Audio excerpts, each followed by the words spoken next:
Right to Information Act. Every government department functions on the basis of certain rules and regulations. What is it that a citizen can do with this information is crucial. Suppose there is a suspicion about malpractices in the functioning of the department, individuals can collect the information and challenge the procedure followed. Enactment of the RTA effectively means that individuals, government departments now have a responsibility to maintain records and make them available to any citizen who may ask for it. There are public information officers in every department. All PIO of all departments and the appellate authority are answerable to the State Public Information Office Commissioner. If a government department falls under central government, then PIOs are accountable to Central Information Office with a Central Public Information Commissioner. These departments are autonomous like the Chief Election Commission or Judiciary, etc.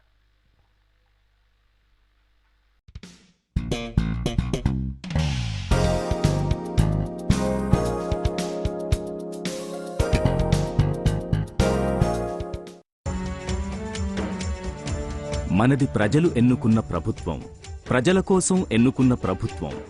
ప్రభుత్వం అవినీతి లేకుండా పారదర్శకంగా పనిచేయాలంటే పరిపాలన ఎలా జరుగుతుందో ప్రజలకు తెలియడంతో పాటు అందుకు సంబంధించిన సమాచారం కూడా వారికి అందుబాటులో ఉండాలి.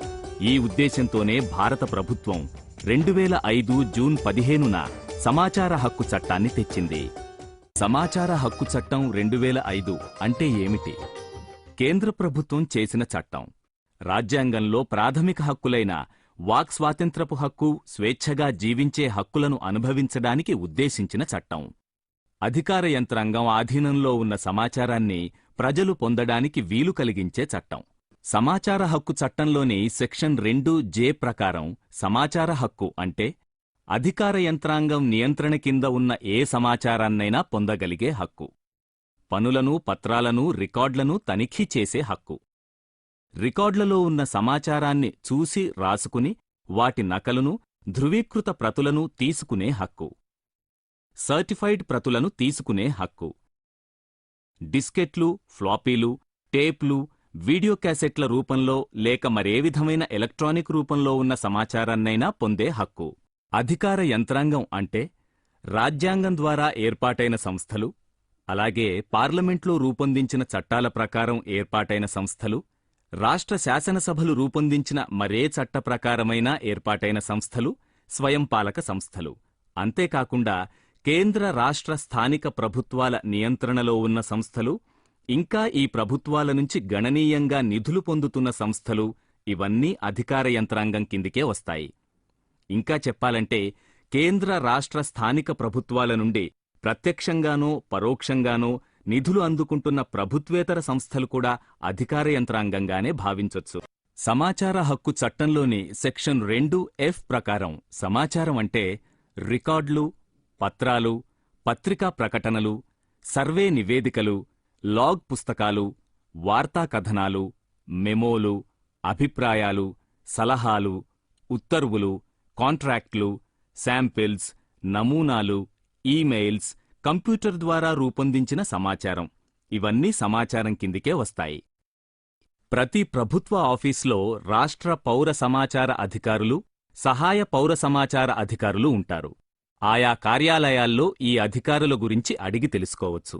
ఎవరైనా సమాచారం కోసం పౌర సమాచార అధికారుల దగ్గరికి వెళ్ళినప్పుడు వారు మీరెవరు, ఈ సమాచారం మీకెందుకు అని అడగరు. వారు అడిగేదల్లా మీకు ఏ సమాచారం కావాలి, ఆ సమాచారాన్ని ఎక్కడికి పంపించాలి అని మాత్రమే. సమాచారాన్ని కోరే వ్యక్తి నిర్ణీత దరఖాస్తు రుసుము చెల్లించి మొదట నోటిమాటగా గాని, తరువాత రాతపూర్వకంగా గాని, ఎలక్ట్రానిక్ రూపంలో గాని అడగొచ్చు. గ్రామస్థాయిలో అయితే ఎలాంటి దరఖాస్తు రుసుము చెల్లించాల్సిన అవసరం లేదు.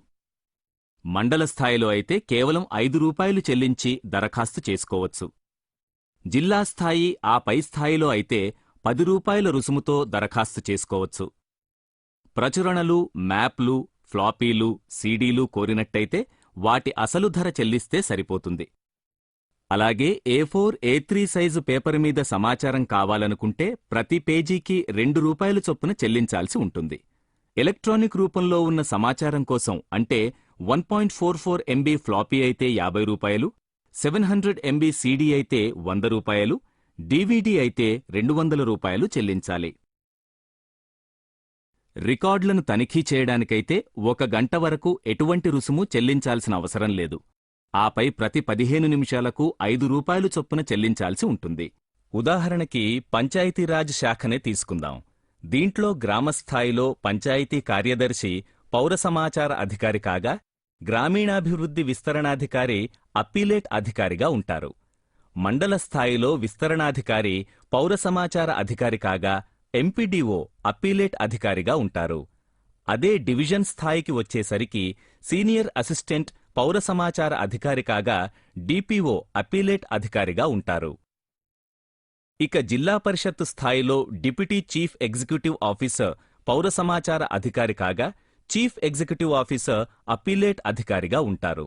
ఇలా అన్ని శాఖల్లోనూ, అన్ని ప్రభుత్వ కార్యాలయాల్లోనూ పౌర సమాచార అధికారులు, సహాయ అధికారులు, అప్పీలేట్ అధికారులు ఎవరో వారి పేర్లు, ఫోన్ నెంబర్లు రాసి ఉన్న బోర్డులు అందరికీ కనిపించేలా ఉంటాయి.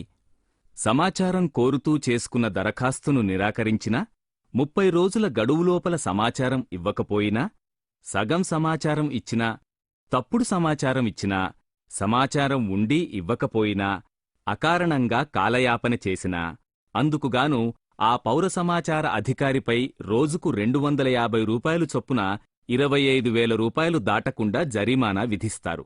అతనిపై శాఖాపరమైన చర్యలు తీసుకునే అవకాశం కూడా ఉంది. అయితే కొన్ని రకాల సమాచారమివ్వడం సాధ్యం కాదు. దేశ సమగ్రతకు, సార్వభౌమాధికారానికి నష్టం కలిగించే సమాచారం, కోర్టులు లేదా చట్టాలు నిషేధించిన సమాచారం, అలాగే కోర్టు ధిక్కరణ కిందకు వచ్చే సమాచారం, పార్లమెంటు, శాసనసభ హక్కులను ఉల్లంఘించే సమాచారం, నేరస్తుల్ని పట్టుకోవడంలోగాని, దర్యాప్తు ప్రక్రియలోగాని, ప్రాసిక్యూట్ చేయడంలోగాని అవరోధం కల్పించే సమాచారం, ఏ వ్యక్తికైనా ప్రాణహాని కలిగించే అవకాశమున్న సమాచారం, మంత్రిమండలి, కార్యదర్శులు, ఇతర అధికారుల చర్చలకు సంబంధించిన సమాచారం, ప్రజా కార్యకలాపాలు, ప్రజా ప్రయోజనాలతో నిమిత్తంలేని వ్యక్తిగత సమాచారం, వ్యక్తుల వ్యక్తిగత జీవితాల్లోకి తొంగిచూసే అవకాశమిచ్చే సమాచారం ఇవ్వడం కుదరదు. ఎవరికి కావలసిన సమాచారం వాళ్లడగడమే కాదు, వేరే వాళ్లకి కావలసిన సమాచారం కూడా మనం అడగొచ్చు. అయితే దానికో ప్రజా ప్రయోజనం ఉండాలి. సమాచార హక్కు చట్టానికి మూల సూత్రాలు పారదర్శకత, జవాబుదారీతనం, అవినీతిని అరికట్టడం. సమాచార హక్కు చట్టం ప్రజల అవసరాలను తీర్చడమే కాకుండా మంచి పాలనను అందించడానికి దోహదపడుతుంది. అంతేకాదు, ప్రభుత్వం పట్ల ప్రజలకు మరింత విశ్వాసాన్ని కలుగజేస్తుంది. అంతకంటే ఎక్కువగా ప్రజలకున్న హక్కుల్ని కాపాడ్డానికి ఈ సమాచార హక్కు చట్టం సహాయకారి అవుతుంది. ప్రజాస్వామ్యం అంటే ఏ కొద్దిమందికో అధికారం కట్టబెట్టడం కాదు. ఆ అధికారం తప్పుదోవన నడుస్తున్నప్పుడు ప్రశ్నించే సత్తాను పౌరులందరికీ కల్పించడమే నిజమైన ప్రజాస్వామ్యం. Exemptions for disclosure. The law permits the governments not to disclose certain information. Some of these include issues such as information that could affect the sovereignty and integrity of India, matters that could be of strategic, economic, or scientific interest of the state in the context of foreign powers, information that could breach the privilege of parliament or state legislature, information received in confidence from foreign government, information that could endanger the life or physical safety of a person, cabinet papers or record of council of ministers and secretaries. This means that most of our armed forces and security agencies are outside the purview of information commissions. People and RTI. Any citizen today can approach any department of the government and ask for any information that could be in the form of a record. It is not necessary that she or he gives an explanation as to why the information is required. This request can be sent through a handwritten letter or electronic mail. Information will be provided in the official language of the state or in English or Hindi. Suppose an individual is not able to write the application, he or she can also access the information by orally dictating it at the CPIO or with PIOs. Individual who is collecting the information can remain anonymous, but will have to provide a postal address so that records could be sent to him or her. There are different fees that the citizen has to pay to the department in the form of nominal fees of 5 rupees to 10 rupees at different levels. If the person who is collecting the information belongs to below poverty line, the fees is exempted. Hence, in many ways, the law has enabled all people to access the information.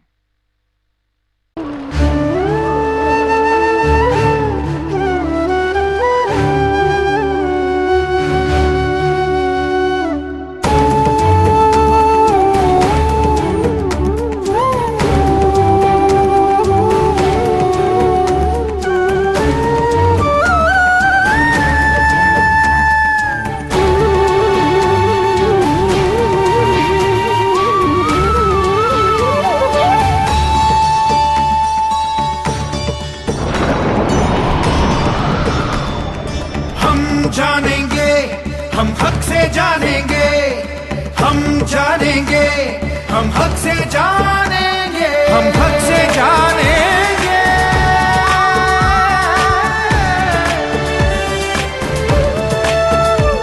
पूछेंगे हम सूचना मांगेंगे हर मुश्किल आसान बनाएंगे पूछेंगे हम सूचना मांगेंगे हर मुश्किल आसान बनाएंगे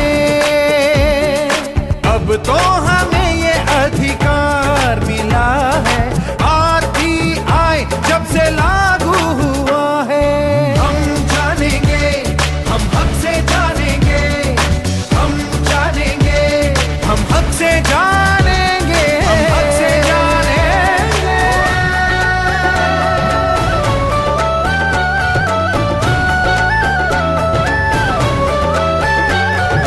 गांव की हो पंचायत या मंत्रालय का दफ्तर किसी गांव का अस्पताल हो या कोई बिजली घर क्या हुआ क्या ना हुआ मालूम करेंगे कैसे होता काम काज हम हक से जानेंगे हम जानेंगे हम हक से जानेंगे हम जानेंगे हम हक से जानेंगे हम हक से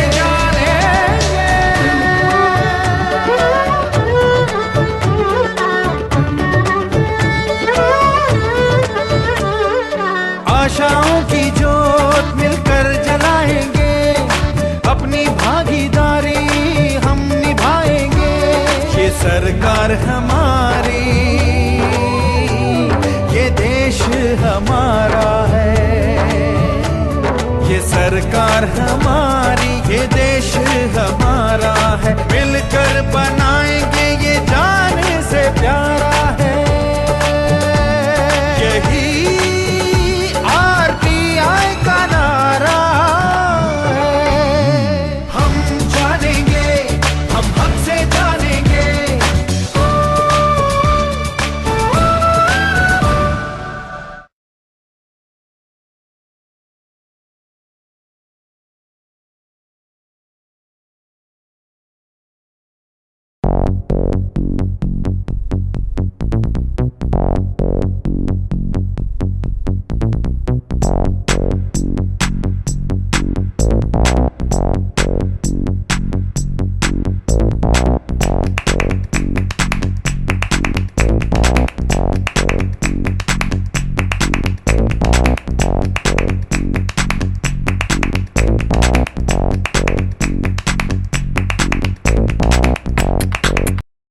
Organization of Legal Service. National Legal Services Authority is the apex body constituted to lay down policies and principles for making legal services available under the provisions of the Act and to frame most effective and economical schemes for legal services. In every state, a state legal services authority is constituted to give effect to the policies and directions of the central authority and to give legal services to the people and conduct lok adalats in the state. State Legal Services Authority is headed by the Chief Justice of the State High Court, who is its patron in chief. A serving or retired judge of the High Court is nominated as its executive chairman. District Legal Services Authority is constituted in every district to implement legal aid programs and schemes in the district. Taluk Legal Services Committees are also constituted for each of the taluk or mandal or for group of taluk or mandals to coordinate the activities of legal services in the taluk and to organize Lok Adalats.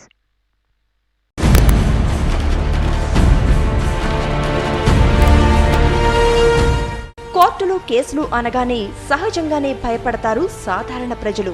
ఏ విషయంలోనైనా అన్యాయం జరిగిందంటే police stations కి వెళ్లాలో న్యాయస్థానాలకు వెళ్లాలో తెలియని పరిస్థితి. పేదవారికి న్యాయం అందుబాటులో ఉండదేమో అని బాధితులుగానే మిగిలిపోతున్న వాళ్లు ఎంతో మంది ఉన్నారు. న్యాయ వ్యవస్థలో నిరుపేదల కోసం ఉచిత న్యాయ సేవలు లభిస్తాయని చాలా మందికి తెలియదు. కేసు ఏదైనా లీగల్ సర్వీస్ అథారిటీ సెల్ న్యాయ సేవలు అందించేందుకు సిద్ధంగా ఉంది. లీగల్ సర్వీసెస్ అథారిటీ అంటే ఏంటంటే లీగల్గా అంటే మీడియేషన్ బయట జరిగేది వేరు, కోర్టు ద్వారా ఒక జడ్జి ద్వారా జరుగుతుంది. ఇక్కడ డిస్ట్రిక్ట్ జడ్జి గారు ఇక్కడ సెక్రటరీగా ఉంటారు. ఆ సెక్రటరీ గారు ఎదుట ఇద్దరు పార్టీలను నిలబెట్టి వాళ్ళ యొక్క ప్రాబ్లమ్స్ విని అది సెటిల్మెంట్ చేయడానికే ప్రయత్నం చేస్తారు. That is called legal services authority. సంవత్సర ఆదాయం 50,000 లోపు ఉన్నవారికి మాత్రమే ఈ లీగల్ సెల్ ఉచిత సేవలు అందిస్తుంది. మొబైల్ కోర్టుల ద్వారా కేసులను సత్వరమే పరిష్కరించడం ఈ సెల్ ప్రత్యేకత. ఇరువైపుల వారిని పిలిపించి విచారణ చేసి 2 నెలల్లోపే కేసుని క్లోజ్ చేస్తారు. యాన్యువల్ ఇన్కమ్ 50,000 బిలో ఉన్న వాళ్ళకి ఎనీ పర్సన్, లేడీ అయినా జెంట్ అయినా, బిలో 50,000 ఇన్కమ్ ఉన్న వాళ్ళకి free legal service authority free legal aid ఇస్తుంది. ఫ్రీ లీగల్ ఎయిడ్ అంటే వాళ్ళకి లీగల్ సర్వీస్ అథారిటీ తరపున గవర్నమెంట్ అడ్వకేట్ను అపాయింట్ చేసి without court fee, any court fee లేకుండా లిటిగేషన్ కేసెస్ని డీల్ చేస్తుంది. ఇఫ్ ఒకవేళ బోత్ పార్టీస్ అంటే వచ్చినటువంటి పిటిషనర్ కానీ వచ్చినటువంటి ఎవరైతే వస్తారో క్లయింటు, ఆ వచ్చినటువంటి క్లయింటు అదర్ సైడ్ కూడా లోక్ అదాలత్కి వచ్చినట్లయితే ఇక్కడనే లోక్ అదాలత్నే కేసు సెటిల్ అయిపోతుంది. అలా సెటిల్ ఇరుపక్షాలు కూడా ఒప్పుకోనటువంటి పక్షంలో ఆ కేసును రెగ్యులర్ కోర్టుకి రెఫర్ చేస్తాము. న్యాయ సహాయం పొందాలనుకునే వారు తమ కేసు పూర్వాపరాలు, ఆదాయ ధృవీకరణకు సంబంధించిన ఆధారాలు వంటి డాక్యుమెంట్స్ జత చేస్తూ దరఖాస్తు చేసుకోవాలి. ఏపీ లీగల్ అథారిటీ సెల్ పరిధిలోకి సివిల్ కేసులన్నీ వస్తాయి. దొంగతనం, అత్యాచారం, యాక్సిడెంట్, భూ కబ్జా వంటి కేసులన్నింటినీ ఈ కోర్టు స్వీకరిస్తుంది. ఇందులో ఇంకొకటి ఏంటంటే జువెనల్ జస్టిస్ బోర్డ్ అని ఉంటుంది. అంటే అది పిల్లలకు సంబంధించినది. పిల్లలకి ఎవరైనా కానీ జువెనల్స్ అంటే వాళ్ళని అఫెండర్స్ అని అనరు, జువెనల్స్ అంటారు. జువెనల్స్ ఎవరంటే ఏదైనా దొంగతనాలు కానీ లేకపోతే ఏదైనా ఎనీ అఫెన్స్లో ఇరుక్కున్న పిల్లలు వాళ్ళు ఉంటారు కదా, వాళ్ళని జువెనల్స్ అంటారు. వాళ్ళకు కూడా కోర్టుకి వచ్చినా కానీ వాళ్ళని పట్టుకుని వాళ్ళని కోర్టులో ప్రొడ్యూస్ చేసినప్పటి నుంచి కూడాను ఒక లీగల్ ఎయిడ్ అనేది ఉంటుంది వాళ్ళకు కూడా. లీగల్ ఎయిడ్ ఏంటంటే వాళ్ళకి they will get a help from the advocates. ఒక వీళ్ళ ఎల్ఎస్ఏ తరఫున అంటే లీగల్ సర్వీస్ అథారిటీ తరఫున కొంతమంది అడ్వకేట్స్ ఉంటారు. వాళ్ళు ఏం చేస్తారంటే వాళ్ళకి కౌన్సిలింగ్ ఇస్తారు, పిల్లలకి కౌన్సిలింగ్ ఇస్తారు, వాళ్ళ పేరెంట్స్ కౌన్సిలింగ్ ఇస్తారు. వాళ్ళని రిఫార్మ్ చేయడంలో చాలా చాలా ఇంపార్టెంట్ రోల్ ప్లే చేస్తారు.